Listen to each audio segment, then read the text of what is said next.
Change takes time, growth takes work, but showing up every day is progress. This is the 365 Proof Podcast, where we share real stories, honest conversations, and practical insight from mental health experts, addiction specialists, and people living the message. If you're looking for guidance, inspiration, or real insight into recovery and purpose, you're in the right place. Hey, everybody. Welcome back to the 365 Proof Podcast. I am your host, Daniel Phyfer. And I'm Courtney Milan, co-host. And today we are welcomed by one of my favorite people in the world, Mr. Robert Greene. Woohoo! Robert Greene is the founder. Let's get some applause. Hey, there we go. Robert Greene is a man of God. First, he is a father, he is a husband, he is a leader of people, and somebody that I have the utmost respect for. He is the founder of Fondren Church, the founding pastor, and Robert has been a part of my life for quite a while, in my family's life, and I appreciate the way he walks through life, and man, I'm really, really grateful you're here. Thank you. We've been waiting on you. Come on. Yeah. Love it. Thanks for your kindness. Yeah, for sure. But when we started this podcast, you were, and I've said this to a couple people, and it's honest. You were on the short list of must-haves. Come on, Yes. And spirituality and reliance on something greater than ourselves is such a huge piece of the work that we do and in the recovery world. And I thought, who better than to have you come on and bring that up. So Come on.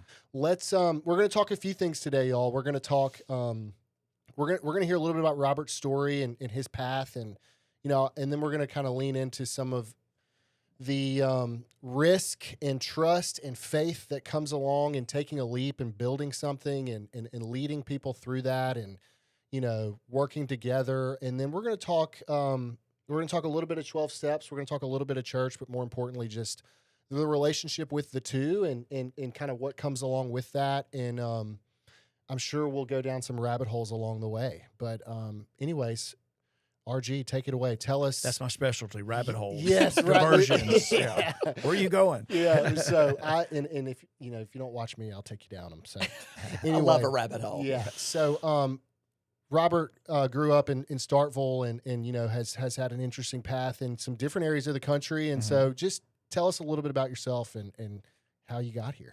Yeah, a lot of regular stuff growing up. Nuclear family, older sister.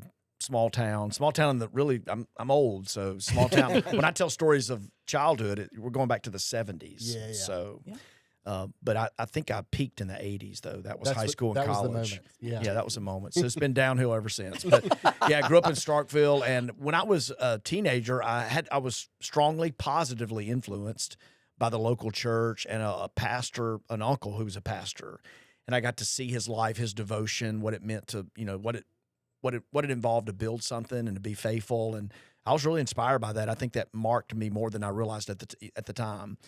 Looking back retro, I'm like, yeah, he had a big influence on my life. But I committed to ministry.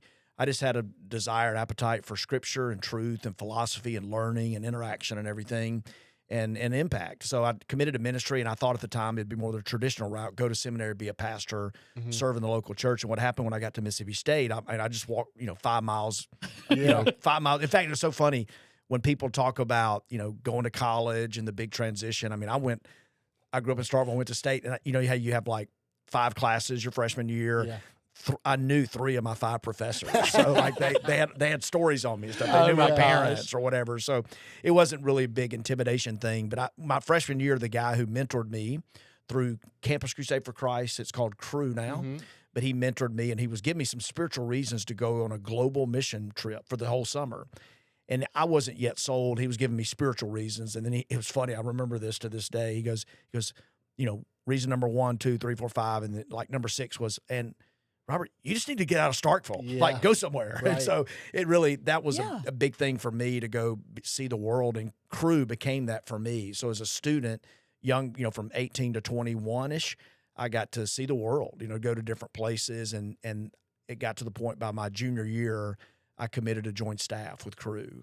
And the downside was you got to raise your own support, financial support. But the upside was a lot of freedom. You know, you weren't going to be at a desk necessarily, but you were going to be probably on a college campus. And so I did seminary intermittently through the International School of Theology in San Bernardino, California, and Fort Collins, Colorado. But I served at Florida State for 4 years and the University of Miami for 7.5 years. Man. Wow. Almost 8. But it was a summer in Colorado in the middle of that time when I met a beautiful brunette from California. And so we met, and she was great. I mean, the first moment was really magical. I wish she was here to tell it, but I poured it on thick. I mean, I flirted, really big. I can see it now. Oh yeah. And It was if you great. knew Susan too, I can just see her. I can see her there. Yeah. Oh, she That ate it Southern up. charm. We actually had a crowd of people gathering around us because I was like, what are you looking for in a husband? I can be that. I was writing it down, but it was the summer of '95, and Dumb and Dumber was out. Y'all remember Yeah, Dumb and of Dumber? course. So I kind of pulled the Jim Carrey line. I said, I like you a lot. But I started flirting for a couple of weeks, and because I went to Mississippi State, she went to San Diego State, but we met one summer in Colorado State. But I got to carry her books to class and flirt with her a little bit. And by the end of that summer, we were going coast to coast. I was going back to Miami. She was going back to her Los Angeles. And we kept in touch. Now, this was so long ago that people barely had cell phones. Mm-hmm. And so there weren't any good calling plans or whatever. So we broke the bank to see each other. Yeah. We actually, you ready for this, Courtney? We wrote love letters and put a stamp on it and mailed it across the country. Yes. And so I gave her my best, from a long distance. And then the next summer, we got engaged and had a California wedding, brought Mississippi people out there. It was like the Beverly Hillbillies going out to, Love it. to California. But, she's been a great, in college, I heard somebody say this, that you've got 3 big decisions in life: your master, your mission, and your mate. Your master, what God are you going to serve? Everybody serves a God. Mm-hmm. What God do you serve? Your mission, what are you called to do? And then your mate, who are you going to share that with? And she's been huge in all that. Like I'm a big proponent of marriage, but selection is also a huge Extremely thing. important. Absolutely. You'll never find somebody that's compatible. I think it's Right. work, It but absolutely course, is. it's a lot of work. But I think she felt the call to ministry too, so she's been able to absorb a lot of the slings and arrows and stuff, and see the bigger purpose, and remind me of what we signed up for, what God's called us to. Yeah. So she's been, 30 years and 3 awesome kids. 3 Yeah. awesome That, kids. that Young we adults. Young adults, I New know. face. Yeah. I heard years ago somebody put it this way. I thought it's succinct but so beautiful, and I think true. The first 18 years of parenting, first 18 years-ish, is mostly about correction. Mm-hmm. But then Yes. it becomes about connection. Yeah. And we're in that Right. connection stage. I mean, rarely do we correct them, Right. Yeah. Sometimes we'll look at each other and go, well, they're about to learn, or Yeah. they're about Right. to find out, Let's see how this turns That's out. what Yeah. that's what we do. Yeah. We're like, here we go. here we go. I'm But- gonna keep my mouth shut. Yeah, but you're Oh, word to yeah. the wise I'm here. like, hey man, you cannot pee Yeah, on the outside. playground. Yeah. Yeah, stop You it. can't- yeah. You can't- Unacceptable. I'm proud of I'm That's proud hard of to- you. I'm yeah. proud of you, and I understand Yes. that we got to go in the potty. Yeah. Yeah, Yeah. I still Exactly. need that lesson from time to time myself. I hadn't learned that one. That's true. Outside, there's so much freedom. There I really just is. feel There's always a tree so- somewhere. Yeah. You put me in a bathroom, I freeze up. Outside, no. But you think of what the stage you're in now. Enjoy it, but it's a Yes. lot of correction. Yeah. And then you're raising up little people one day that you hope that not only love you, but they'll respect you despite all your stuff. And then here's the trick, they'll want to be with you. Yeah. And I Right. think it's fun for us to see that we're talking really to 3 friends, Yeah. 3 little people, and we've got stuff to learn from them. And and it's been cool. I think this may be later, but just taking a risk. We, in starting something new that like we did 15 years ago, our kids were so much younger and they were a little nervous. Like, what's Dad Yeah. doing here? Right. And I'm like, what are we doing? We're all in this together. Right. But they, have seen something grow, and it's been huge for them. Yeah, And of course. Seeing something start from nothing, and then the way God provides, Yeah. and I hope that'll help them, because you got to take a risk at some course. point. Risks are There's necessary. an old saying, don't be afraid to get out on the limb. That's where the fruit is. Yeah. Yeah. And sometimes we just want to hug the tree and stay close to the What's bigger, safe. safer thing. Comfort. And yeah. the limbs are a little windy out there, Mm-hmm. and the risk of falling and all that. But that's where the fruit is. So Right. you got to get out there. Yeah, for sure. Got to try things. I was going to ask, what did Susan think of Mississippi? The first time that we were invited to come join Pine Lake Church at the Mhm. time with Chip Henderson, my college friend, I said no on behalf of us because I thought she wouldn't like it. Yeah. No way. And honestly, some of it was my own pride. Yeah. Yeah. I had a little, Sure. I thought I was, after 11 years out of state, You'd that I moved was on from that. I'd moved on. I was sophisticated, urban, cosmopolitan, Right. and, There you and go. you know better now. For sure. I was, but I thought I was too fancy. But no, the second time we said yes, but it was a trip, and we came and I preached that weekend. He was out of town, and then he circled back, came into town, and our wives met, and it ended up being a really cool thing.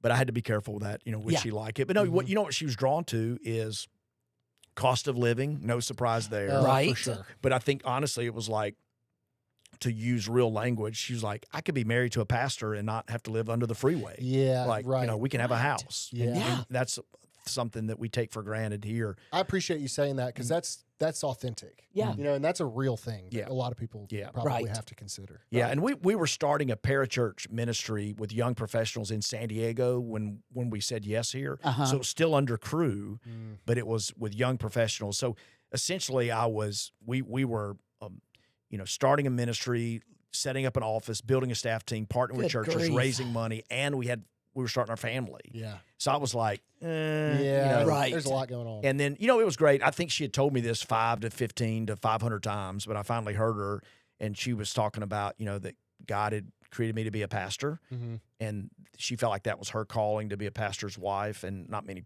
women say that, but like she spoke into that, and I think I just didn't hear her, and then that strengthened me to pursue something like this. Yeah. That's So- amazing. Love that. And not just cost of living, but the pace of life. Yes. And then again, no surprise, but the people just really The culture. embraced us, and Yeah. it's fun. She grew up in Palos Verdes, and if you go there, you'll see that she loved me to move away from that. But it's Right. like, you ready for this? She grew up with no air conditioning. Like they didn't Wow. need it. They lived on the water, on the cliffs, Oh man. so you can look out and see Catalina.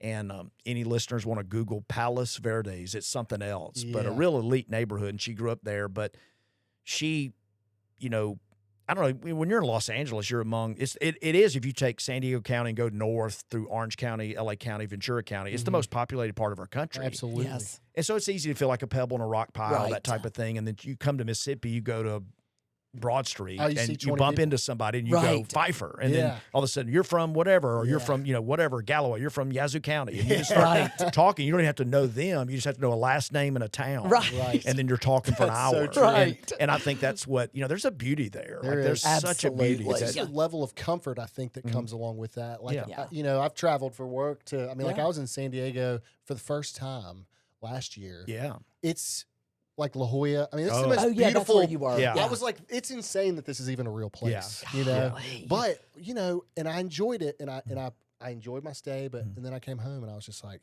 yeah. Right. Yeah. I mean, there's something about Exactly. it. You know what got me hooked on SoCal was in summer of '86. I was a college freshman, and I was in San Diego for the summer with a campus ministry there, and Tom Cruise and Top Gun were coming out. So No they way. filmed it out there in Miramar, Oh, so that was yeah. like, okay, I like. So Right. Now, long this before is I met cool. Susan, I was, This Right. isn't happening in Greenwood. right. Yeah. We've got crop dusters. Exactly. Yeah. Yeah. Man. Okay. So 03 is when y'all made the move. Mhm. Made the move, came to work for Pine Lake Church, and pretty much 8 years there. And, a lot of fun. and helped it grow. I mean, we were, as a family, we were there. Yeah. Oh, really? And I mean, I remember that's how we met. My dad met Robert. Yeah. And, And I got to baptize Jim back in the day. yeah, for sure. Gosh.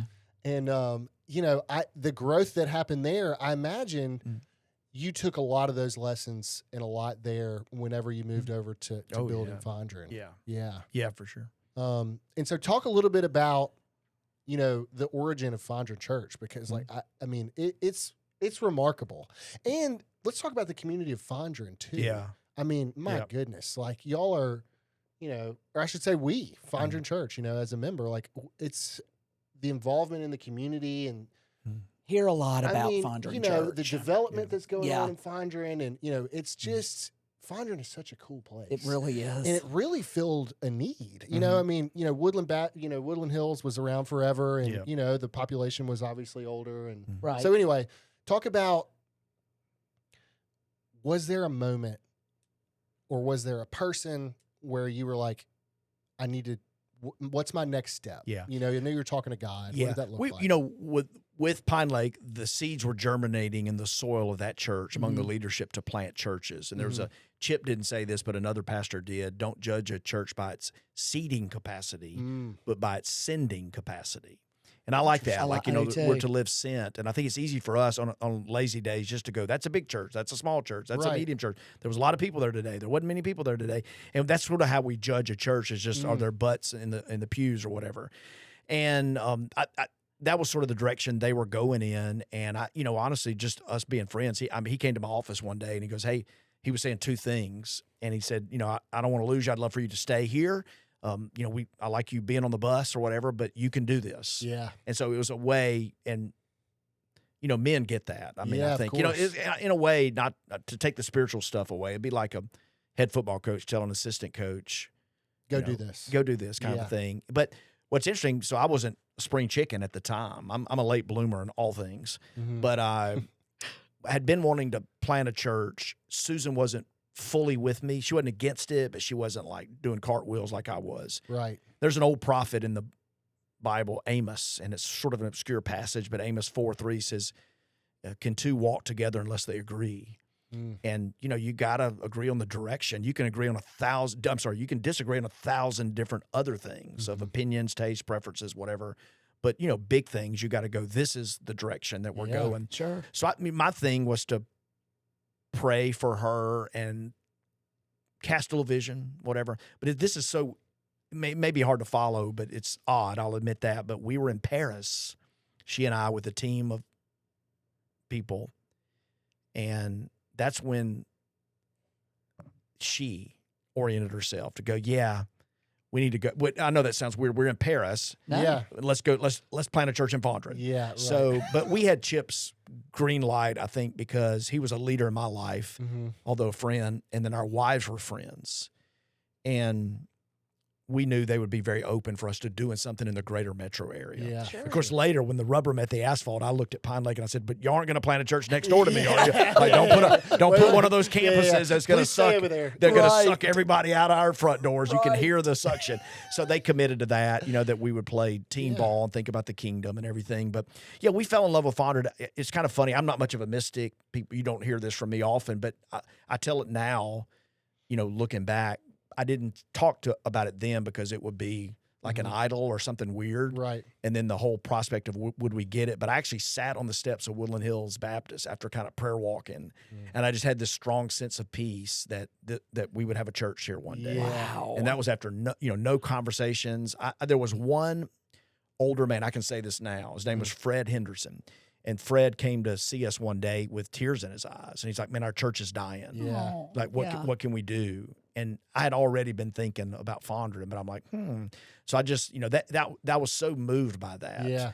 That when I did that little prayer walk, I just sat on the steps. And it's weird. I haven't had this happen often, but I just had a peace of like, this is gonna be our church. The vision. But a lot had to go into it. A lot. You know. Yeah. And there's an old saying by Thomas Paine, one of our country's founders. He said, what we obtain too cheaply, we esteem too lightly. And, you know, if something's easy, if something's just handed to you, you take it for granted. Exactly. Or you think it was about me. It was my brilliance or creativity, entitlement or whatever. But, you know, when you work for something or wait for something, maybe that's the key. Yeah. You wait for something. When you get it, you're more appreciative of it. So we did a lot. You know, we had a vision night in Brent's. We met in a home. We went to Dueling Hall. They opened the doors for us. And, I mean, we had a part-time children's minister who held babies in the back of the room, like where it smelled like beer. And so that was the start of the From church. The show the night before on a A late night show. So we're coming in. Like, I think we had enough money maybe at the time to pay a couple of guys to help us clean, but we were setting up chairs and hoping that families with little kids wouldn't run off, that they'd give us a shot, you know. So those were fun, risky days, but for sure. It was I a lot of remember sitting in they were fold up chairs. I remember the sign. Yeah. Just vaguely, you know. And so when you did that, like, was there a group of men or women even, but like that you had really developed relationships with, and did you go to them and say, "Hey, this sounds crazy, but like, Yeah. God is telling me to do this. Yeah, you know, we didn't want to bulldog it or go course. kind of like I've even told some young planters this.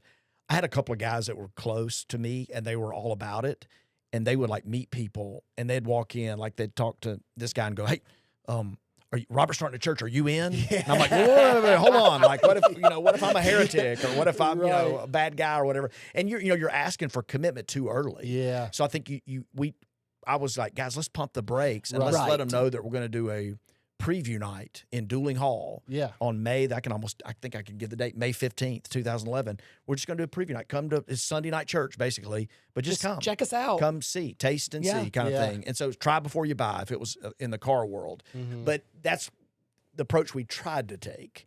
And I think, even some of our friends, but here's the coolest thing. We led a small group at our church, and it was full of young couples. So there were 7 young couples, and we loved them. And they were kind of, it was remarkable that they were young leaders, like brand new pharmacists, and one guy had a business, but they were young, like just newlyweds, or in fact, a couple of them were engaged. So nobody had kids or anything like that. We had the kids. We hosted the group at our house. But when I shared with them that night, they had premonitions that something was going to happen, but we shared with them.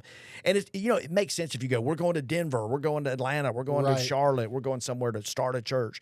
But we're like, we're going to go down the road 12 miles. Right. But it was kind of cool when we shared that formally with the group. There was a guy, Jonathan Grantham, and he kind of got tears in his eyes. And he's like, this is our church and you're our pastor. We're coming with you. Yeah. Wow. And of course, you're hoping that. Of course. But you don't want to create expectations of because, there's a lot involved in it. And so, but it was kind of one by one. Each couple was like, we're in. So it was that positive peer pressure. But they all helped us start the church. And so when we talk about small groups, like, growing closer together, it's like, how cool is it that a small group started a church? Yeah, lots of magic happens in those small groups. A lot of magic. Great. So the connection, stuff like that. So, and that was my job at Pine Lake to help lead the small groups. So of course I'm going to lead one myself, but that was great for us. And honestly, a couple of couples have moved away, but they're involved. They're with us. And some of the best friends, 2 of the guys that served on our elder board. So that's like the highest level of leadership. That's the group of people that come around me with support, encouragement, and accountability. Right. So that was really cool to have that. So there's a lot of advantages to planting, 12 miles down the street. So that came into play a lot. But it's funny though, looking back, I'll say this may minister to somebody, but if you ask me, is it harder to start something or sustain something? Do you know my answer? Probably Sustain. Yeah. Because I think, start, Courtney, has its own things. Right. But you get a euphoria. And so, picture like a marathon or something. You're excited. You train for it. You got the shirt. You got the chip. You're ready to go. And, but sustaining something like a marriage is harder because, so the early days, I think we leveraged that. We were on fire. We leveraged that, because people that came going, hey, is this going to take? Yeah. Well, they need me. And then you become sustainable, if you will. And it's like, do they need me? Or they're growing. I can dip out the back, that sort of thing. So our attrition has generally been real low, but I think sustaining something because it's your, is your own leadership pace sustainable? Mm-hmm. Is your own life sustainable? And, the Bible, I don't think a lot of people realize this, but there's not a lot of stories of the Bible of people who finish well. Right. It's not easy. It's not easy. No. And that may be one of the hardest things to finish well. Yeah. Right. So I've been talking about that. It's a regular prayer when I make calls or connect with pastors. It's like, hey, how are we going to finish well? And that's the obvious stuff, staying away from scandal. But, your life has to be marked by integrity, not perfection, but integrity, just where you're consistently honorable in every environment. For sure. Right. When you're with this group or that group, you're out of town, in town, public, private, whatever it is, you're just a consistently honorable person. Right. And you're not changing or whatever. And that's important. And apparently it's difficult. So power, pain is a thing. I've learned a lot about pain. I don't like to suffer. I don't want to walk through suffering. One of the more harder lessons for me, it was years ago, I wanted to throw in the towel. And I realized, hey, you gotta absorb a lot of pain. You gotta be misunderstood. You gotta experience betrayal. There's this passage I almost want to say I never knew it was in the Bible, but in Psalm 55, this big old song book in the middle of the Bible, 150 chapters, and we think it's make a joyful noise and all and it is a lot of that, extol the Lord and sing and all that, but it's a lot of lament, a lot of, Lord, where are you? Mm-hmm. Psalm 13, how long, oh Lord, do I have to go through? Like, my voice is parched for crying out to you. Right. It's the stuff of the hard stuff of the faith journey that we tend to undersell to people. But I was just walking through some pain, and Psalm 55 ministered to me, where David is praying. He's talking about a friend, and he said this, I understand insults from the enemy, or when, my adversaries come after me, but a friend, and this is in the 55th Psalms, he says, we used to enjoy sweet fellowship at the temple, and now he's betrayed, and so it's like this pain, and I've experienced that. I have to. Yeah, it's really, sure. and you think, and I don't know what divorce feels like. My parents would later divorce. I almost want to say I grew up in a divorced family, but I didn't. Yeah. But after I left home and moved to Florida, they would end up getting a divorce. But I don't know. I just thought, God's going to bless me, and I'm a good guy, and I love everybody, so I'm not going to experience this. And it's like, no, we had a guy who it was a scandal, and it was a private life that was revealed, and we tried to handle it the best way possible. And it had legs and people, so we tried to handle. I think we did. Looking back, we took the high road, but there's when something like that happens, you have to speak to the church. Yeah. And so we did. Right. And it was like but anyway, I just that pain or whatever, I feel like I kind of know what a divorce is, because it was one of my closest friends. Yeah. Mm-hmm. And it was just like, yeah. So, Gutting. Yeah. Very gutting. Sure. Yeah. And when I went through something similar, Mm-hmm. somebody told me God removes people from our lives sometimes. Yeah, that's right. Mm-hmm. Yep. And there's a reason. And Courtney, get out of the fetal position and get back to it. Yeah, that's right. But I leaned into the pain Mm-hmm. for a while just to, and I got through it, you know. Yeah. This is something I've always wondered. In like knowing you, and I can relate a little bit, not nearly on the level that you are at, but just how do you, I think I know some of the answers. Mm-hmm. How do you deal with the pressure? Mm. So how do you deal with the pressure? And then, you're preaching to hundreds of people, if not 1,000 people every Sunday. Yeah. You're going to say some things Mm-hmm. that are going to, which is one thing that I've always appreciated about you, is you have not steered away from difficult conversations inside of that church. Yeah. You have stated the way you feel about it and the way the church feels about it. And, without real judgment, right? Mm-hmm. But, or, asking for money as a church, all these things that have got to be, how do you handle that? Yeah. Well, I do think one is realistic expectations. Mm-hmm. So we say often, I may have already used this line with y'all, but we signed up for this. And so there's a passage in James that says, those who teach incur a stricter judgment.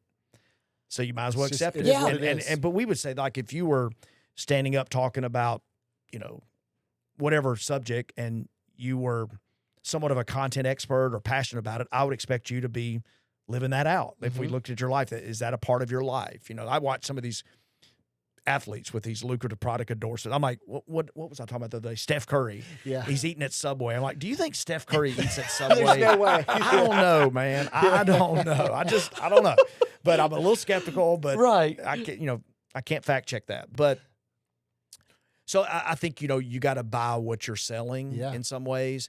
And I think you just have to accept that. I think when I said God's called me to be a pastor, I knew that I would preach the Bible, which involves telling us how to live and how to make decisions and the right path and that sort of thing, and to say hard things. Like in Proverbs, it says, there's a way that seems right to a man, but in the end it's death. And so you stand up and say, hey, don't just follow your heart all the time. Sometimes it can be like Jeremiah 17 says, deceitfully wicked. Yeah. So you have to be careful, because my heart can take me to dark places very fast. Sure, me too. So I think, number one, just your question is about the pressure. It is a lot of pressure. I just have to remind myself that in a way I signed up for it. And look, there's one thing that's helpful. You don't want to be a god or even a guide, but I tell people often that there's a lot of pressure, but there's also perks and privileges. Of course. You know, Right. there's just that, people will open a door for you. They'll buy your meal. They'll Right. say, hey, there's privileges that are involved. And so that's a sweet blessing Sure. that comes from it. But the pressure can be real weighty. And so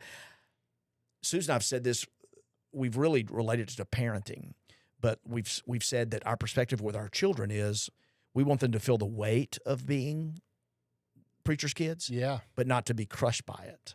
So Right. I remember when one of my kids was maybe sort of close to making a questionable decision or two, and I had a talk with him, and I actually said, hey, let's go to Babalu. Remember Babalu? This is how long ago it yeah. I was. remember the guacamole. Yeah, they made it right there at your Lucille table. Ball. So good. Come on. And so I was like, hey, let's go out to dinner. And he didn't want to, but I'm like, hey, this is what this is what I heard, and blah, blah. And so he didn't seem enthusiastic about our father-son talk. Of course not. So the next day, I thought I'll go by his room and see how he processed it. So I asked him that direct question: hey, how are you processing our dinner last night and our conversation? He goes, well, don't drink, don't smoke, don't cuss, don't. And I was like, well, that's not what I was saying. But I had these words came out of my mouth. I said, in a way, like we're a family. So and I said this. I go, for good or ill. I said this. I go, I could go out there and do something dumb and embarrass you. Yeah. Like we're in this together. For sure. Right.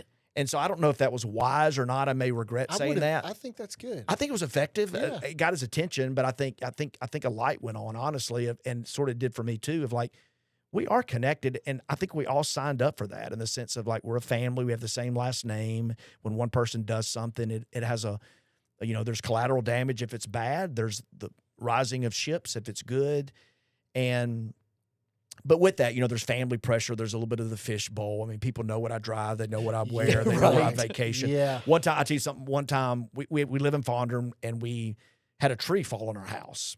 And so Susan, I'm usually the one going, let's do this, let's do that. And Susan goes, hey, let's refinance because we got to do a whole backyard. And it's not a big backyard. Right. And so we got a swimming pool. I'm like, yeah. So one time I'm in a sermon, I'll go, yeah, our swimming pool. And Susan's like, don't say that. What are you doing? So the next time I mention a swimming pool, not that I do that, but I'm like, it's like a little bathtub in our backyard. It's not much of a pool. It's real skinny. It's real skinny. I can baptize you there? Yeah, I can baptize. Yeah, the Lord wants to. Yeah, but anyway, so you feel that the eyes are on you. But I think we signed up for that, and so I think it's part of. It comes with the territory. It comes with the territory. And I joke, I think it's a joke, but like you talk about accountability, every Sunday, my wife's on the front row. So you think that has a bearing on how I live? Yeah. Like how I treat her. Man. Right. Am I patient with her that way? Do I listen to her? When we have a fight, am I the first one to apologize, or do I sulk or pout or get angry or something like that? So it's a life that, integrity really is paramount. And so that's really the pressure of are we walking what we talk? And then it's there's a preacher saying that you never hear a plane that lands never makes the news. Mm-hmm.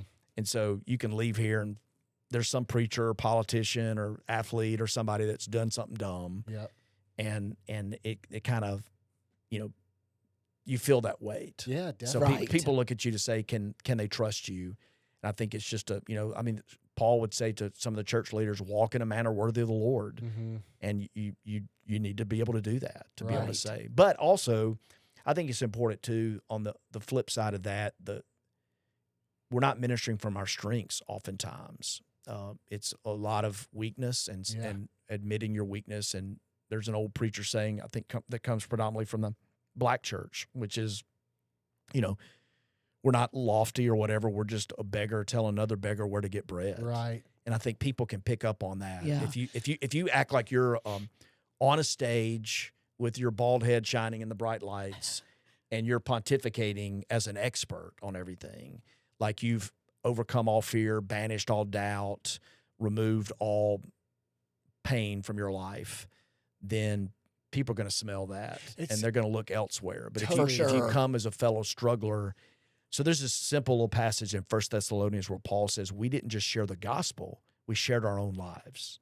Right. And I think that's the key, is to keep sharing your life, and whatever calamity might come or pain, or, for us now, we've been so blessed, but like we're getting older. We're feeling that, like we're getting older, and we're just, I look at life more of not so much the time in the day, but the energy, managing energy well. and Man. being able to, but that's I don't know if you've looked at the church today, but there's a lot of pastors, and I'm not one of them, although I went through a marathon running stage, but like, you got to be physically fit to do this job. Like Hey, 100%. I don't think it's a job where you can be sick much, No. and you gotta get up and get after it. Yeah. And there's a lot of demands, and Mm-hmm.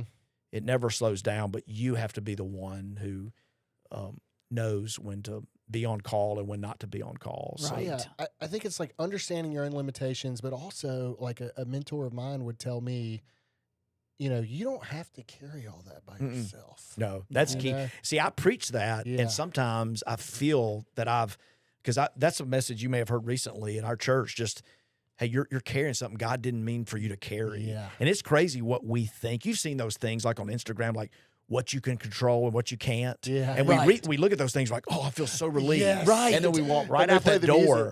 music. We walk right out that door, and we think, I am responsible for my child's future. Yes. I must. I mean, we were having a conversation with our guy here, but like, you got to parent as well as you can parent. Yeah. Right. But then you let go, and you're actually, this is crazy, and I know we'll get some pushback, but like, you're not responsible for your children's, their Nope. ultimate outcome. No. You have them for a season. You do the best that you can. And in Psalms, it says, we do this at child dedication, but they're an arrow. You release them to the world, and an arrow, if you do any hunting or just, have basic human knowledge, an arrow goes out. It needs to be pointed in a direction, Mm-hmm. but it's going to have a life of its own. Yeah. What target does it hit? And parenting's that way. But I think there's just something in us that we think we can control. I've had a joke for a long time of bowling. If you ever go bowling, especially extroverts like me, but you let go of the bowling ball, what do? You talk to it. Like, Yeah. you Go, go, middle, or you go, right, oh no, or left or right. right or whatever, and you're hit the spare, whatever you're saying aloud. But what impact does that have on the bowling ball? None. None whatsoever. Volleyball's going where it's going It's to go. going where I'm it's going to go. physically leaning Yeah. with the bowling Yeah, ball. I'm Yeah. crouched down. Yeah. But yeah. But I think that's a great example of letting go. Like when you let go of something, you got to let go of it. That's right. What you say, what you do, it's not going to have any impact on it. It's I been take released. it back. I take it back. Once I So, let it go, but Yeah. I let it go Yeah. again. You Yeah. got it. It's as long as it takes. Sometimes you just kind of keep going. yeah. But no, it's been free. Certain challenges in life, but everybody has it. It's everybody like cast all your cares on Him because He cares for you. Mhm. That's a 1 Peter 5:7 reference, but like that's a coffee cup verse right there. We put that Yeah. on things, but it's really hard to do. Just to say, Say I'm that gonna again. Say it one more time. Cast all your cares on Him. Peter was a fisherman. Cast all your cares on Him because He cares for you. Like there's at some point you got to let go. And I think for me, it's I can't micromanage the universe. Like No. he made the stars and He made the planets and He made us. Right. We're all fearfully and wonderfully made. Right. You weren't born in the wrong body. You're not a mistake. God loves you. You're fearfully and wonderfully made. And we've all got stuff about ourselves that we don't like. Right. But Right. we gotta let go of that and Yeah. say, hey, this is what I have. Exactly. And let me do the best with what I have, knowing that I'll give an account to Him one day. So Right. Yeah, I think what's resonating with me the most right now, and I was actually on Danny's Recovery Lab podcast talking about this, and in this world, it's easy for people to come to people like Courtney, myself, and even Danny as people in long-term recovery that may have a face or a presence in the recovery community Right. to have all the answers, and like Bryn, who co-hosts Recovery Lab with Danny, she asked me the question, what's the hardest step out of the 12 for you to take? And you know what I said? What? Making the decision. So step 3 says, made a decision to turn my life over to the care of God as I understand Him. That is the hardest step for me. turning it over. And the constant feedback I got from doing that episode was like, man, I just appreciate you acting like you don't, because in the recovery world, a lot of old timers, they call them, they got 40 years of sobriety. They're real black and white. Right. And they're, they're just telling you, you got to do this because this is the way. And the reality is like, man, when I remove substances from my body, I'm still stuck with me. That's right. And if I don't rely on something else greater than myself, whatever that is, life's going to suck. Oh yeah. And that's okay. Because some days I have to wake up every day and ask God to direct my thinking and turn my will and my life over to him. And sometimes I have to do that several times a day. Right. Yeah. You know, and like I just appreciate you as a leader and a leader of people. It's refreshing to hear from somebody like you to say, like, man, I what was the phrase you used with the black church about the bread? Oh, I'm just one beggar telling another beggar where to find bread. Exactly. Right. Exactly. So I'm not the source of it. yeah. You know, you're not the source Right. of it. Right. But there's a higher source, and he's Right. the one who created us. For sure. So we That's look to cool. him. So I think that's kind of, I love that. yeah. Well, man, this is good. This is great. All right, let's talk. We still got some time. We got plenty of time. Let's talk recovery in the church. What's your experience with it? Have you seen a change in it? You know, I believe that, you know, we kind of referenced the community that we live in and the culture that is the South. You know, and in Northeast Jackson, you know, to be even more Right. specific, is a you know, it's a microscopic type of environment, and people talk, and I think, you know, I have seen, even just since I've been in recovery, stigma be less of a thing. You know, I think that I really have, but I'm curious with you going all the way back. I mean, what have you seen with, and we can even use mental health. Like, you know, we don't have to blanket substance abuse. Like, Right. let's talk like mental health challenges. Yeah. You know, what's your experience? Yeah, I think you're right on. You probably know as much as I do, if not more. I think within the church, it's been a big pendulum swing of like, don't mention this to, you know, there's even writers now writing about how it's, you know, trendy and good and fashionable to have It is trendy right something now. to say, here's my thing or whatever. Yeah, guess what? I take this medication. Yeah. You know, I mean, there's Yeah. there's a pride that's I Yeah. see now. It's Yes. bizarre. Yeah, it really is. But on the health, and I don't know where that takes us. Like we were talking as a group the other night, a few of us leaders, and one of my guys with FCA was talking about, we were talking about workplace, staff culture, what culture are you creating, everything, office hours, workload management, the high performing person versus the lazy person. Right. Whatever, but he was talking about, I wholeheartedly agree. Like, you know, the word resonate, we use that a lot, but like when someone says something that you've been feeling, that's resonation. Like he had the words for it. When he said it and he goes, yeah, sometimes I feel like we've gone so far on the protect your family and elevate your family, which I think is honestly one of the Northeast Jackson culture things of like, you know, raising kids like By whatever they're cost the necessary. God. They're your God. Your Like, higher power or your children. you're your children, and you're doing everything for them, every decision you make and everything like that. And I know that sounds weird for a pastor to say, but I grew up with it in a generation. All we talked about is the imbalance of work life that was too heavy on the work. And I know a friend who's a pastor whose mom died not that long ago, and his dad, who was a pastor, crawled in bed. He tells us about this, but he crawled in bed with his mother, this pastor with his wife, on her deathbed, saying, I'm sorry. Like he was married to the church and, you know, gave it its best. And that exists, and it certainly exists in our day. But I'm just seeing your generation and younger, I feel like there's such a like family to where if we were to say, hey, there's something great and we're able to, you know, we get to feed 5,000 people and share the gospel and whatever, and it's Saturday at 5. Yeah. And people are like, no, I got family, you know, Yeah. like it's a real, you know what I'm saying? And so and it's funny, Sabbath originally was like go hard for 6 and work on 7, rest on 7. And now it's like, well, we got Friday off. Of course, we have Saturday off. Then we'll take a half day here and do, you know. So there's a bit of an imbalance, and I got in a rabbit hole.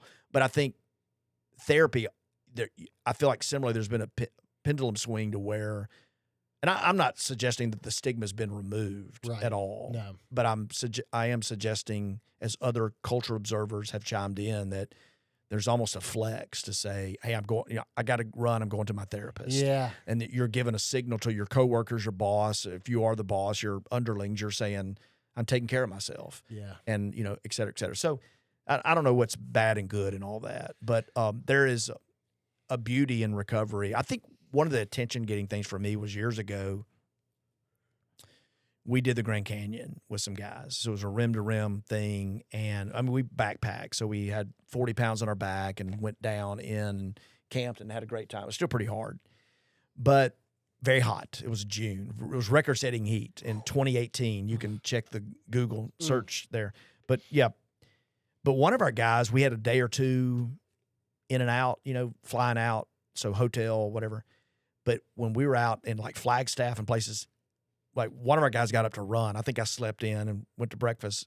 But this other guy went to a recovery group, and I remember going, okay, like he's taking this very seriously. Like, and I think that's one of the beautiful things. It was just eye-opening to me because oftentimes when I'm out of town, I'm not doing, it's a break in routine. Sure. For sure. There's an old saying, a change of pace plus a change of place equals a change of perspective. Right. So when you go out of town, especially if it's a week, oh yeah, you go to a new place, you alter your pace, and so you come back with a fresh perspective. Right. And I think, my boy, he just he knew that every day is a battle. Everywhere. Recovery's everywhere, every day, and that really stuck out to me because, like you were saying, whatever you're talking about, let's say you're talking about temptation or whatever you battle, whatever your addiction or idol is. There's an old preacher, Charles Spurgeon. He said, when we resist temptation, we always leave a forwarding address. Right. So if you say no and you win this battle, there's still tomorrow you could lose the battle. Right. For sure. So you don't spike the football in the end zone going, look at me. Yeah. I won the game. It's coming for you. Yeah. The next, Yeah. the next day. And in Lamentations 3, it says the Lord's mercies are new every morning. And I think, that's cool what happened today, but there's tomorrow. Yeah. Right. And Jesus said in Matthew 6, don't worry about tomorrow because today's got enough. And I love that. You talk about realism. I think we miss this. Yeah. We think it's just don't worry about tomorrow because today's got enough. Yeah. And he's saying, hey, life is hard. Yeah. Like, Right. you got enough today. For sure. I got enough today. Yeah. Right. And so I need my resources to spend today. Yeah. Because tomorrow may not matter if I don't make it through today. That's right. And I think that's, the daily thing is really, really important. But that's what I think that's the beauty that I've valued in my brothers and sisters who are in our church that I love dearly is they model to me that you got to get up every day as a new day. Mm-hmm. And I think I really appreciate that. And you may have heard me say this recently from another source, but there's a saying in the church in recovery, they oftentimes recovery groups meet at churches. They meet in the basement, with the stale cookies. I sent you that Instagram DM. Yeah. It's so cool. And so you're like, it's from a book called Steps, but he says there's a saying with church and recovery that you can hear about a miracle upstairs or you can go downstairs and see a miracle. Mm-hmm.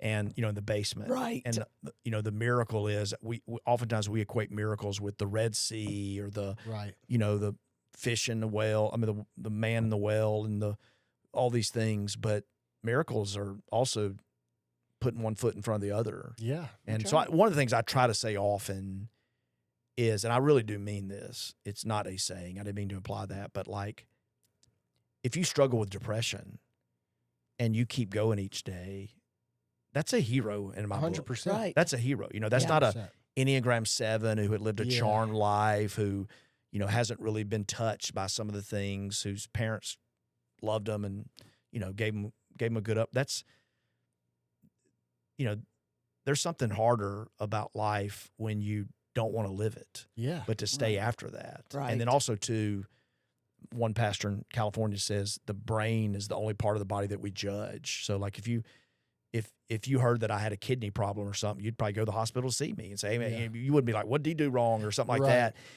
But if I'm battling depression, it's like, what's wrong with me? What's wrong with me? Why don't I trust God? Mm-hmm. And so it's, I say often pills and prayer, pills and prayer. And the reason I emphasize prayer, because pills if needed and necessary. I don't mean to sound flippant. No, that's good. And I'm really not a big medicine person at all. Yeah. I try not to get out of my lane. Yeah. But it bothers me that only America and New Zealand run pharmaceutical commercials on television. Yeah.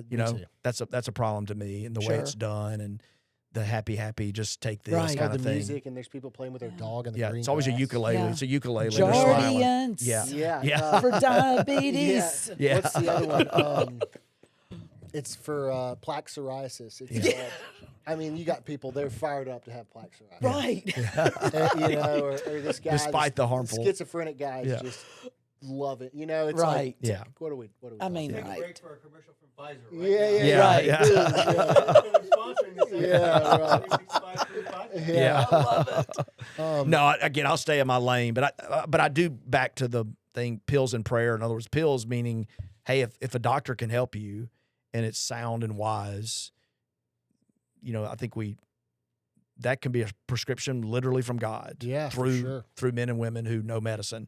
But I think prayer is always the foundation, because I think we're spiritual beings having maybe a 60, 70, 80 year, maybe 100-year physical experience, but we're spiritual beings first and foremost. And so I think prayer is really the foundation of it all. Yeah. So, I mean, Absolutely. quite literally, at least the big book of Alcoholics Anonymous says that we suffer from a spiritual malady. yeah. You know, Yes. we have a physical allergy and we suffer from a spiritual malady. Yeah. And then the miracle piece is that we have been delivered from a hopeless state of mind and body. Yeah. You know, that if that's not a miracle, then I don't know what the definition of a miracle is. Right. Yeah. You know, the fact that people like us three are sitting in this room right now together talking about this stuff is a miracle. Yeah. I'd say so. Yeah. I mean, for sure. yeah, for sure. Yeah. So all that to say, you know, with recovery and with the church, you know, I kind of alluded earlier to, you've got these individuals like myself who have been at a place where they have relied on themselves solely, but there is a resentment to God based on an entitlement and a lack of accountability to your own actions, where you say, well, this you just screw God. You know, I don't, he hasn't taken care of me. Yeah. You know, and so, you know, it's the whole part of the steps is understanding that you're powerless, right? You have to believe in something that is all powerful, regardless. Other than yourself. Yeah, other than yourself. Taking accountability. You know, it's a beautiful, the 12 steps are beautiful.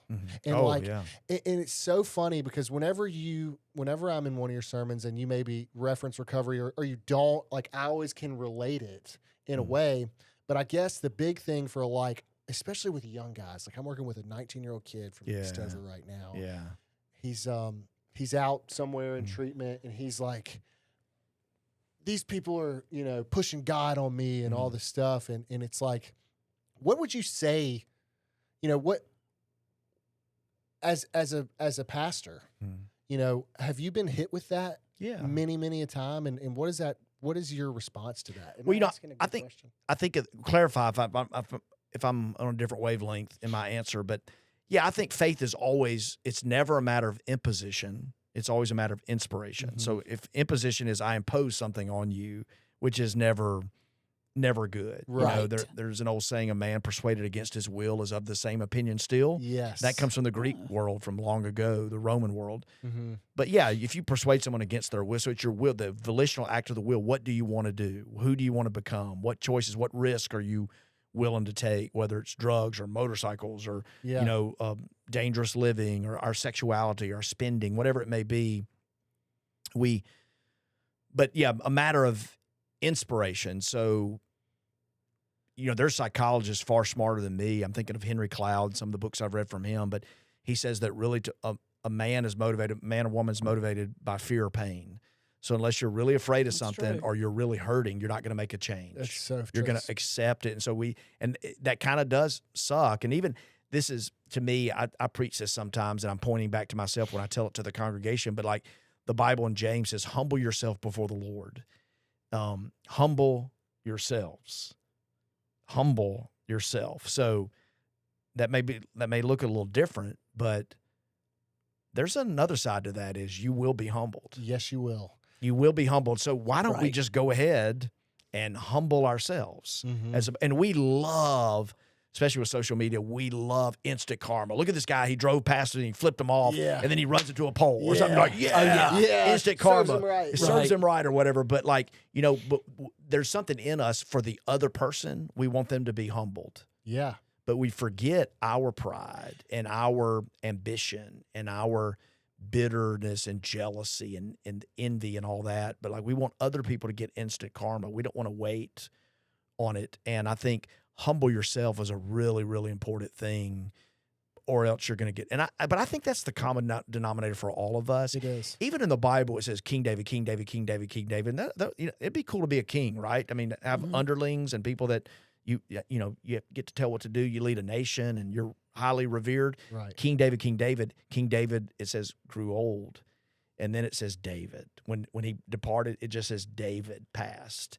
And I think that's something in there. Like, you go back to the Hebrew language, like that's a literal translation. So like, you're a king, you're a king. You're just, so if I'm a pastor, I'm a pastor. If you don't, but if you said Pastor Robert, and we don't have that kind of culture, people call me RG or whatever. Yeah. But like, they'll refer to me as their pastor, but nobody calls me Pastor Robert. I'm not against that if you do that with your church. Right. But I just know that I'm going to get old and wrinkled probably, unless something happens immediately, but I'm just going to be Robert, Yeah. There's only going to be, my world's going to shrink.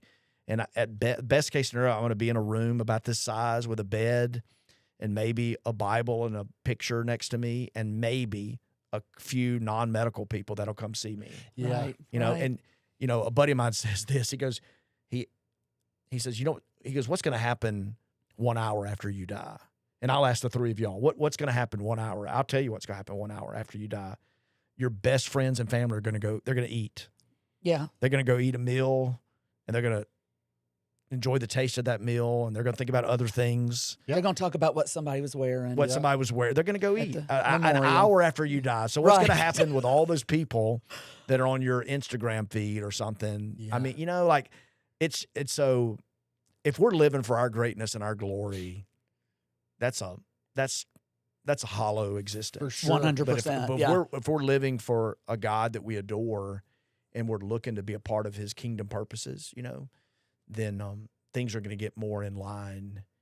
And it may sound like I'm not talking about the subject at hand, but I think I am very much, because we're not meant to worship ourselves. And, honestly, I'm not trying to create warring factions, but what we often call addiction is what the Bible calls idolatry. Yeah. 100%. Like, we're just chasing something that Right. we think is going to satisfy us, but it's another God as opposed Correct. to Right. God. So, I have a mentor who asks me probably monthly whenever we lean on each other a lot. yeah. I maybe he would consider me a mentor too, honestly. I don't know. I mean, we are brothers. And he asks me all the time, Daniel, how does your story end? And I'm always like, well, hopefully my kids have their own family and all this stuff. And he said, you die. Yeah. Yeah. And then, how does your story end? And he always brings me back to like centeredness and like being present whenever he asks me that question, because I can just get so focused on, I can be future tripping, or I can have these expectations about whatever's going on and not be in the moment. and not be in the moment. Yeah. Yeah. And the reality is, like, if I can put my trust in God, and we have a saying, do the next right thing. Yeah. Oh, yeah. And do that to the best of my ability, follow along the way without beating myself up, which is a whole nother conversation. But at the end of the day, like, my story's going to end. Yeah. Right. And just like you said, people are going to go to dinner, people are going to move on. And so, I believe what's after that is beautiful. But anyway, all that to say, it's pretty interesting. You were talking about the 19-year-old, maybe? Yes. I do remember several years back, I feel like I have to be careful here, but one of my kids had a friend, didn't come to our church, but knew his dad was a pastor. And maybe my son said, go talk to my dad. But he came to see me, and he was a kid at a private school. And he's like, man, I'm smoking and experimenting with stuff. And he was on my couch in my office, like a kind of a traditional counseling setting. And he was talking, and I tried to be that non-judgment guy and just listen to his story. But I do remember parenthetically, he said one time, he goes, oh yeah, the kids. And he looked at me, he goes, your son is clean. He's not doing anything. I'm like, thank you. 'Cause you never really know. You need a bunch of eyes on people. I'm like, tell me if you know something.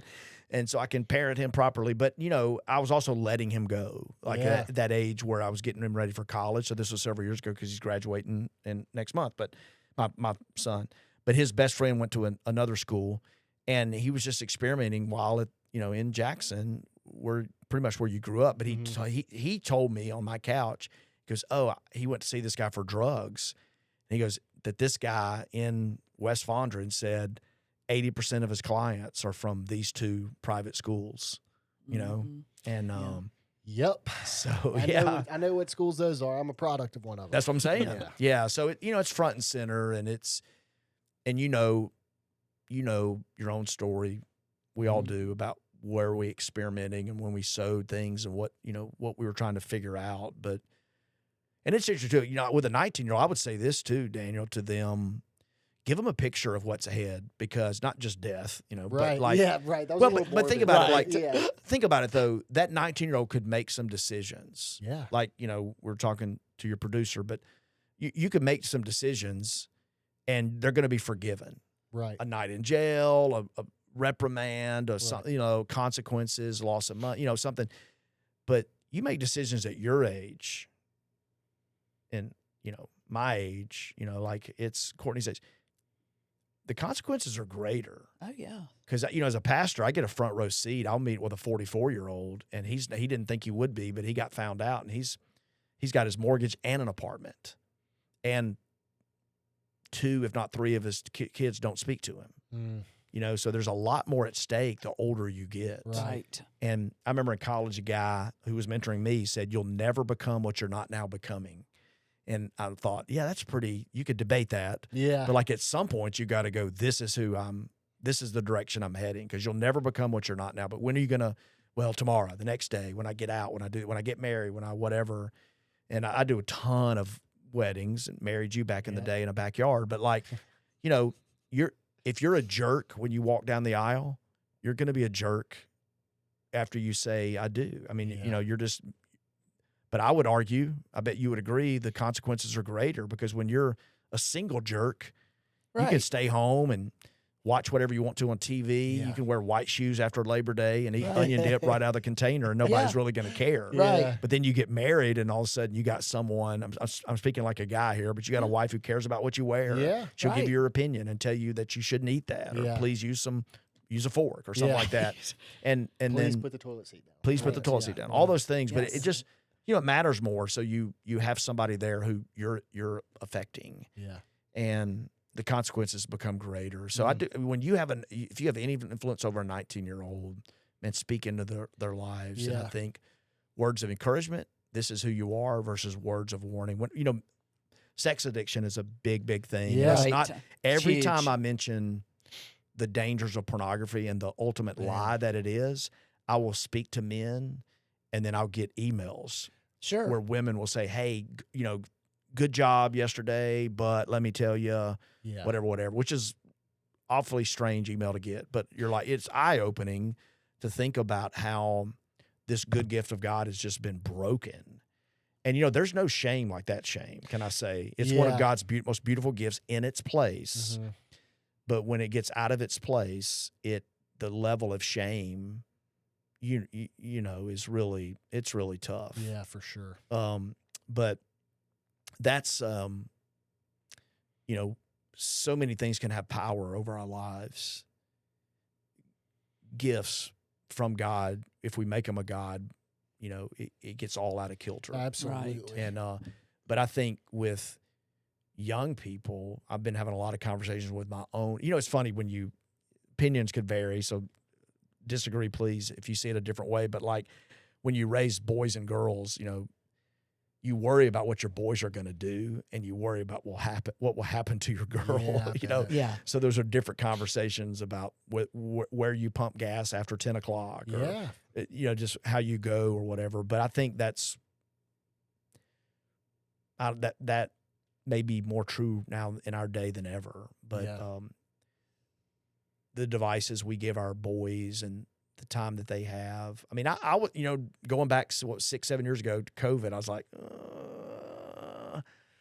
we got to make sure this is a lot worse than the common cold, because, you know, and I think almost everybody we're still divided over that. And we learn our biggest lessons looking back. Sure. I do. Mm-hmm. But like in Proverbs, it says, seek knowledge, understanding, and wisdom above all else, but it actually highlights wisdom. So knowledge is facts. It's just like if you got a phone and a fingertip, you can find out, you can pull up 28,000 pages on earwax removal. Yeah. It's Right. like information is there. Knowledge is taking that information and giving it some sequence and priority, but wisdom is above all, and this is where we have the breakdown, wisdom is taking the knowledge and understanding and applying it skillfully to your life. Right. So you can be a doctor, a lawyer, head football coach, whatever it may be, a president, and you just don't know how to. You're not lacking knowledge as much as wisdom. Right. But I think that's what we messed that up. Like people like me were going, hey, mental health, hey, domestic violence, hey, you're leaving children unsupervised. Right. You're leaving them with Uncle Larry, who's a pervert. You're, Right. You're Right. whatever, and you're leaving boys unattended with screens. And I'm still, Scott Galloway, you ever heard of him? He talks a lot about men stuff. I don't know his faith, if he's a man of faith or not, but he just talks about like work from home is also, there's a ton of disadvantages, what it's doing to merit. I mean, people's ability to find a mate and connect with people and stuff like that. So I'm getting out of my lane here, but I think that's true. we all go after things and we can just be so easily entrapped. But you talking about, I love, I think you've heard me talk about this, just where I've been so drawn to the wisdom in recovery that matches what the Bible teaches, but I can't, he can, and I think I'm going to let him. Yes. And the wisdom to know the difference. Yes. The wisdom to know the difference. That's right. But it's interesting. I know a lot of people that have an axe to grind toward faith, and I'm not here to be an evangelist, but like, the Bible tells me I'm bad, and and it's like, well, the Bible teaches two beautiful things: human dignity. You're created in the image of God. How good is that? Yeah. Right. Because everybody's got something. Like I wish I had a head full. I wish I was 6'3" with a V-shaped torso and looked like a Greek god, and blonde hair, whatever. But but I don't get that. I don't have that. Everybody's got something about themselves they don't like, but I'm fearfully and wonderfully made. Like God has made me, and he doesn't make mistakes. Yeah. But there's 8 billion plus people in the world, and they estimate there's 117 billion that have lived on planet Earth, and there's no fingerprints are alike. Right. Like God's made us, and He's given us something, and you're created to be who you are, and all these beautiful, wonderful things. But everybody's to be loved. I mean everybody. That's the beauty of Imago Dei, of the image of God, is you walk out this door and whoever you meet, whether they look, think, act like you, vote like you, they could be, whatever, like you, they're created in the image of God. Yeah. And so we are to love everybody no matter what. There's no asterisk, no fine print behind that. And it's like God, it's a beautiful thing to teach the dignity of man. Right. But we also want to deal with the depravity of man. Mm-hmm. Right. And James 3 puts it this way. It says, for we all stumble in many ways. Mm-hmm. And I think that's where your way of stumbling may be different than mine, but we all stumble in many ways. And that's not a prescription for living. We don't want to go out and go, okay, we all stumble. Right. So let's be like a blind man groping in the darkness. And, we want to live with light and life and Right. vitality and joy.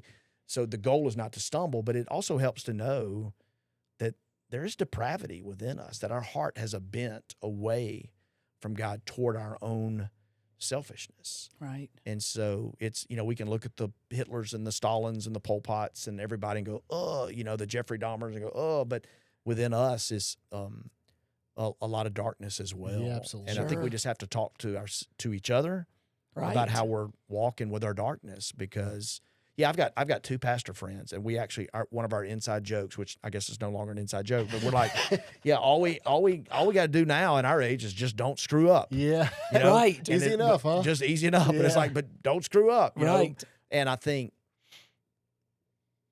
but like I said, the Bible doesn't give us a ton of examples of people who finish well. So what would it look like to finish well? But you're there at that age, in your age now, but a 19-year-old, there's so much you can say to them, but it's got to be both the dignity of man, the depravity of a man. Where are you going with your shadow side? Where do you go to talk to who do you let in to talk? Because nowhere in the Bible does it value containment, concealment, or cover up. Right. but it calls us to be a part of which is honestly, if I could say one thing of commonality between faith and recovery, it's is that we're called to be a confessional community. And I know there's a whole world that I don't fully understand in recovery about anonymity and how y'all protect each other. And I think that's really good. But we try to lead our church with transparency. Yeah. So it's like, when we had a leader fall years ago, like we had to talk about it because people were talking about it. You can't conceal it. And it's like, we didn't have the Me Too Church 2 playbook, right? But we had what the scripture says. And it actually calls us to be a confessional community, to say, here's where we messed up. Here's where, here's a truth that we need to tell you about. And so we're human, but we got to learn to tell on ourselves. Sure. And we so want, but it's funny that our tools have changed, but we still, what was that old saying? National Enquirer, inquiring minds want to know, but like, we want to see other people fall. There's something to that because we feel better. Like, why did we watch the Jerry Springer show? Right. Because we want somebody to be worse off than we are. Reality TV. Yeah. Like, I need other people's chaos. Yeah. Right. You ever heard that I think it's a truism, maybe a Stanford study or something, but like, we compare ourselves morally with people we think are lower than us, but we compare ourselves financially with people who are ahead of us. Oh, I believe that. 100%. Yeah. And so people your age or a little bit younger want the house and vacations and stuff that people might get. It's like, well, you're not there. You're not, unless you're an NFL wide receiver, right. You're not making, unless you're Connor Griffin from Jacksonville, you're not making. Shout out. Yeah, shout out. That's, I love him. Yeah. Hey, Dindy. But you're not, you're growing into, you're making more money as you get older. Yeah. But yeah, there's a lot to be said for both dignity and depravity, but dignity is, God loves you. You're created fearfully and wonderfully. Every life matters. The unborn, the born, the elderly, the whatever label you put on somebody, which, we label ourselves. I'm this kind of American or that kind of American. I'm this is my sexuality or that's my thing or whatever. But like, you're made in God's image. Yeah. And he wants to give you your identity. Yeah. If not, you'll be, whatever. So I don't know how the recovery program teaches that or models that, but like, you're not your addiction, are you? No, not at all. And there's so much shame that comes along with addiction, and it's transitioning that phase of shame to guilt to acceptance and grace. Yeah. And so there's so many correlations. And then, there's faith without works is dead. There's, which I've heard you say before in a sermon, but it's, that 19-year-old kid is brilliant. He's a sweet kid. He just has no clue who he is. Right now. By the way, invincible. And brilliance is a funny thing, isn't it? It is. It's funny because I swear, people in I'm probably a little biased. There's a lot of people, and most people that are in recovery are brilliant minds, and those brilliant minds have gotten them in some serious trouble. Yeah. For sure. It left to their own devices. I mean, there's a whole bunch of stuff I could talk about with that. Yeah, you get into matters of control and overthinking and having to understand. There's even a Psalms where, the Bible says knowledge is power. Yes. In Hosea, it says that. And then in 1 Corinthians 13, the love chapter, it says that knowledge puffs up. Like, love builds up. So if I love you, I'm going to build you up. Oh, Courtney just walked in the room. What can I say that's true about her? And I build her up. Knowledge is, hey, Courtney, did you know?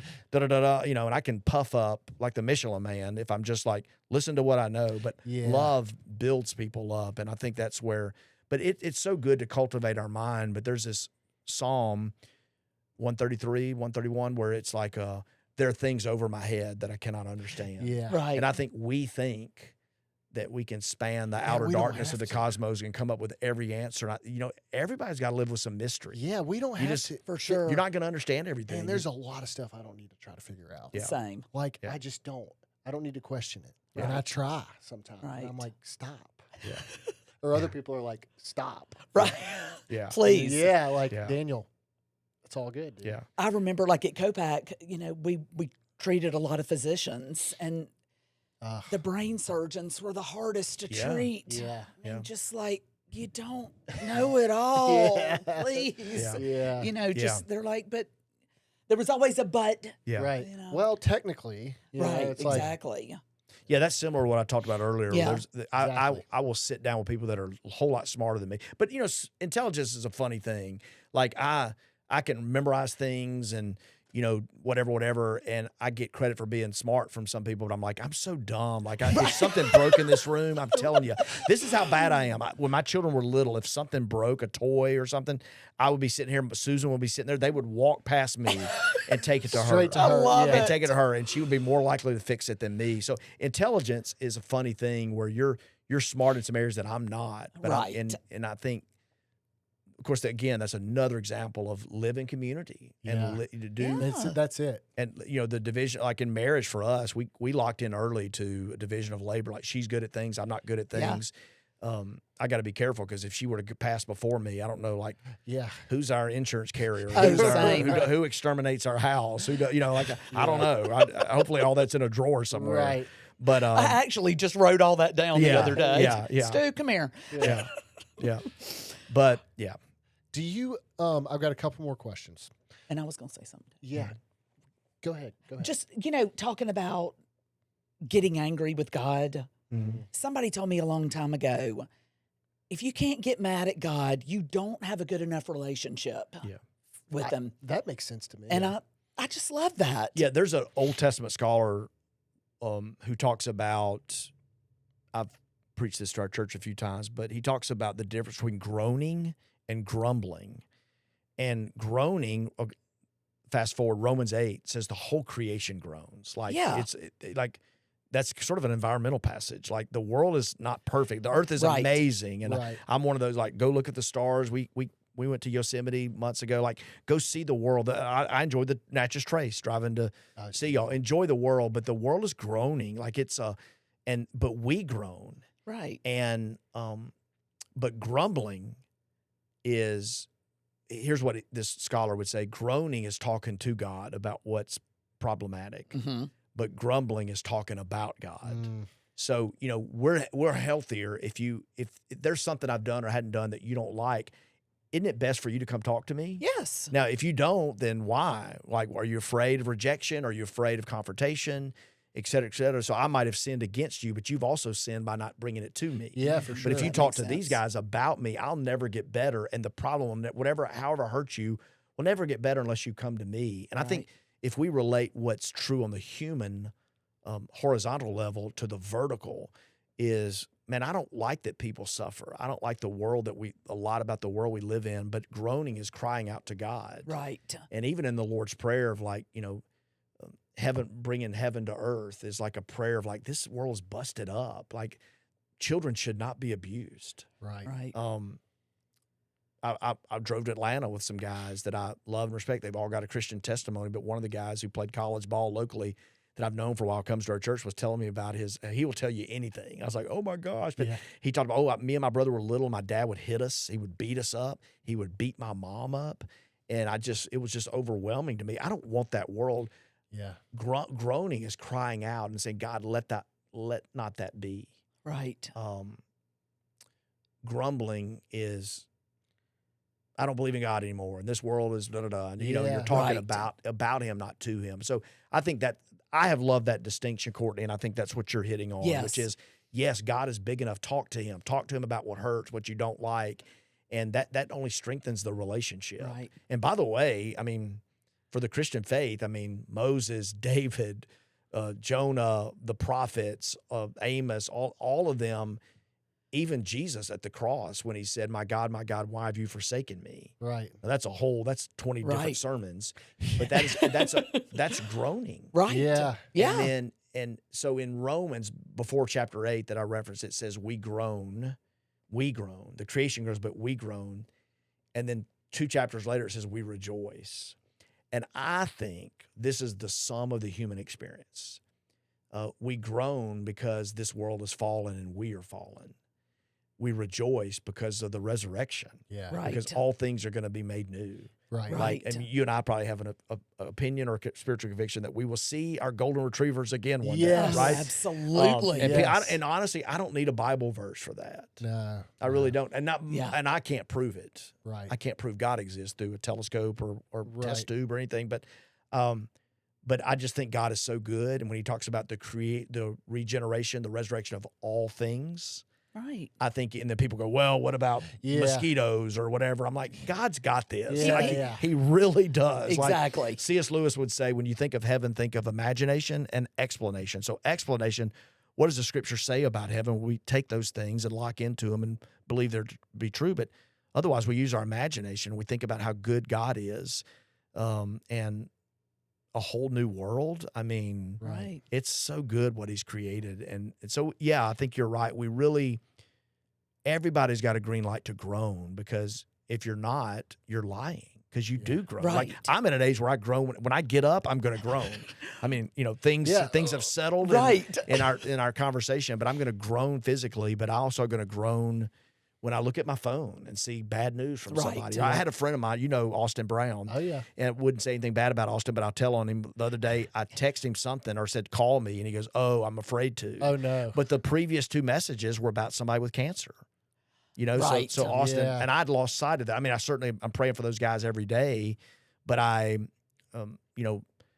I was just going to tell him a joke or something, but he's like, oh no, the last 2 times you text me, it was something bad. Right. Yeah. What is it now? What is it now? But that wasn't true when you were 15 and maybe not 25, but now you start living, like Right. my age, when I meet people anywhere close to my age that I don't know, I'll say, hey, when we're talking, I'll say, hey, are your parents still alive? Yeah. Because you don't know. That's And right. oftentimes the answer is, no, I lost my dad. No, I lost my mom. Or Right. my dad's in a home. My mom's got Alzheimer's. Right. And then you get into, my age, you got somebody that lost a kid or, went to a tough funeral a couple weeks Right. ago, Reed Nunley's funeral, and it's 41. yeah. And his mom's in the front row, and she lost Alan, her husband, a congressman from Tupelo, and years ago to brain cancer. And then she lost her son to brain cancer. So she's groaning, she's groaning. But I think, I'll say this, there's a strange passage in Ecclesiastes, and nobody's going to agree with it on the surface. I don't, but it says the day of mourning, a funeral, is better than the day of feasting, a party. Who would agree with that? Like, what sick vision do you have of life? But live a little bit. I bet we're all there now. Yeah. It's better that you go to a funeral than you go to the club and party. Yeah. Because which one is real life? Funeral. The funeral. Right. Because in the funeral, you're thinking about that person that you love. Right. That person, how did they live? And then you're thinking about, how am I living?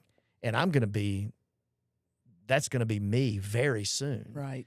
And that's why the Bible would make that weird claim that a day of mourning is better than the day of feasting, because that's the stuff of life that we don't have long. It's not about us. And there's, something, the 3rd chapter of Ecclesiastes would say, God has set eternity in our hearts. I talk about that all the time, that there's something about us. Even an avowed atheist would say, yeah, it is difficult getting to the end going, this is it. There's nothing more. Yeah. Or someone they love, which is why I do a lot of weddings, and weddings are special, but there's nothing like a funeral for people to be open spiritually, because they're really thinking about it now. Yeah. Like, Right. was that really goodbye? Yeah. And Yeah. there's something, God put something in us to say, no, this isn't it. Yeah, for sure. It isn't. And man has constructed many funky ideas about the afterlife. But I think there's something in us that's stirring to say that it's not it, Right. In that passage you mentioned in Ecclesiastes, and I could be way off, it's kind of like that saying in recovery where it's like, your worst day sober is always better than your best day when you were drinking and driving. Exactly. Yeah. Yeah. I love that. Yeah. I don't know. Maybe that's not Yeah. related, but it seems it could be. Yeah. Mhm. Yeah, there's a corollary there. I'm always looking at for correlation. I know. I love it. Yeah. All right. Well, one more question. Okay. Outside of all things church and faith, like, what's one way you're taking care of yourself today? Telling, so I lead 2 important groups at our church, staff and elders, and I start both meetings with, we have a little thing, we've been doing it for a few years now, and I call it CPA, just because we can remember, but what's worth celebrating, what needs prioritizing, and what action steps do we need to take? But I try to spend a lot of time in the first one, because, you get into a meeting, and it's like, what do we need to do, and what's wrong, and all that, but what's right? Yeah. What are we I like celebrating? that. And I think it just sets the tone, and it could go too far where you don't get anything done, right? But yeah, what are we celebrating? Where are we seeing God work? What's happening in you? And that just keeps me going I because like that. it's I so do too. easy I can be a condemner with myself. It's funny, I shouldn't admit this, but like I can, want to take a long walk on a short pier sometimes because I feel like things are imploding, closing in, whatever. But just seeing, and sometimes I can have people in my life that see something more positive than I see it. But you would never think that's true because I get credit for being an optimistic person. But inside, I'm like, oh, I suck. This sucks. This is no good. And it's funny. This is a weird thing to admit because at the beginning that we had a bold vision and we ran a risk and we were excited and outwardly I would say, oh, Fondren needs a church like this. But I doubted it a lot. I remember thinking, I got First Baptist, First Pres, Redeemer, all these churches that you could go to if if I preach a bad sermon or you don't like me or something like that. But you drive past 50 churches on the way to our church. And so why do we need our church? But now, after being there for a while and being faithful, and this is a team thing. This is when it went way beyond one person to people. It's what you have complimented about our church. But so many people are in our neighborhood doing good, and that's only going to get better, I think. Yeah. But I've had local leaders and state leaders, and I won't drop names, but I'll go pray at the Senate or something, and they're like, "Man, I couldn't imagine Jackson without our church." And that's not a brag; it's actually an admission of I doubted that. Yeah. I'm like, do we need another church? And now, because of people using their gifts to make our city better, Fondren may not want to lose us right now. To have a big old ugly building. I say ugly, it's beautiful. Yeah. But it would be ugly. It'd be weird to have people breaking windows and going in there. I can't imagine that. At night. And so I think it's kind of a thing where but my point was, back to your question, I can be more negative than people realize. I get outwardly I get credit for being an optimist, but sometimes inwardly I can fight battles. And so I need to take some moments to say, hey, and so I want to kind of be known for that. Of like, hey, we're going to get this meeting started, but what's worth celebrating? Right. I And like to hear that. people, because what you're doing is you're hearing someone talk about somebody they mentioned, but I didn't know. So some of it's just a knowledge, but it's also like what we're doing is very significant if we stay at it. Yeah. And then if you're not careful, you could be like, oh, I wanted to quit. Did you want to quit? Oh, I wanted to quit. Oh, I want to quit. I want to quit. I got criticized. I want to quit, or somebody left. And life is that way. My mind can go fast. If one person complains, I think there's a whole chorus of people. If somebody leaves, I think they're taking everybody with them or whatever. And it's like, no, God's doing a work through us. Stay faithful. But I have to count the good. I have to see the good and to see it called out, because we really do want it to be a praise upward of like, you are so good. The Lord is good, Right. to use us. And, we did Acts recently, just the first part, but in Acts 20, it says, or Acts 14, they all went out and they came back and reported what God had done. And they're celebrating The good. the good. Yeah. And so I think we have to do that. Yeah, I think as a society, Oh yeah. Yeah. with everything that's going Yeah. on. Well, even recently, what's the Bush's daughter, Jenna, or whatever, she's on the Today Show. Jenna. Jenna. I didn't see them. I saw clips of them, but just yesterday, I think she interviewed 4 former presidents that are alive, including her father. And I think one of the questions is, are you hopeful? And I think they all, so this would be Clinton, Bush, Obama. Who am I missing? Clinton. Biden? Biden. Yeah, Yeah. Biden. Yeah, thank you. But I think they all said something pretty positive about Good. our future and having hope or something like that. But you want to We got to live hear that. We got to live that, because Yeah. we're so outraged toward each other. God, it's Yeah. unreal. And I think, And ourselves. and ourselves. Yes. Yeah. Self-condemnation is a big thing. There's a thing in sports. I saw a coach do this with somebody was asking him, hey, pick a team, and that's Auburn. Hey, Auburn beat you, and they're going to play Texas A&M next week. And they're like, Auburn, hey, and then he wants to go on to Texas A&M because that's who they're playing this next week. And he thought they moved on. And then somebody goes, hey, well, that play against Auburn. And he goes, hey, we're not going to let them beat us twice. Yeah. And I think that's what our mistakes can do. And I think a lot of people that spiral down and get addicted to things are seeking comfort because, they're letting the same thing beat them. In Hebrews, it says this, it's preacher language, right? But you lay aside the sin that so easily entangles you. And all of us have a besetting sin. Right. One writer calls it signature sin. All of us have a signature sin that keep pulling us down. And we gotta I got a seek, couple. Yeah, we gotta seek to figure out why that is. Right. And why do we go to that signature sin? And, you know, people argue nature, nurture, genetics, Right. you know, purely a volitional act of the will. I think it's pretty complicated. Yeah, of course. But For we all sure. have some besetting sin that we go to. Right. And people around us are left going, why does he do that? Why does she do that? Yeah. And I think walking as spiritual beings is, you know, it's the prayer of the psalmist in Psalm 139, search me, O God, and know my heart. Right. And Socrates, Aristotle, Plato, one of them said, the unexamined life is not worth living. So we do want to examine our lives to see who we are and why we're so complicated. Right. And are there solutions to this madness? The madness. This madness. Celebrate the good. Man.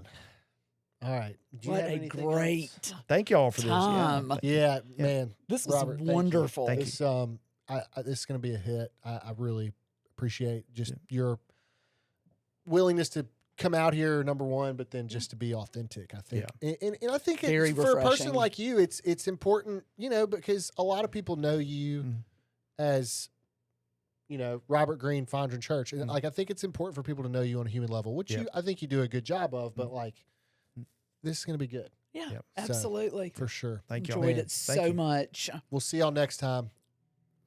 Peace. Peace. All right, my first question is, where's the bathroom? Right through there.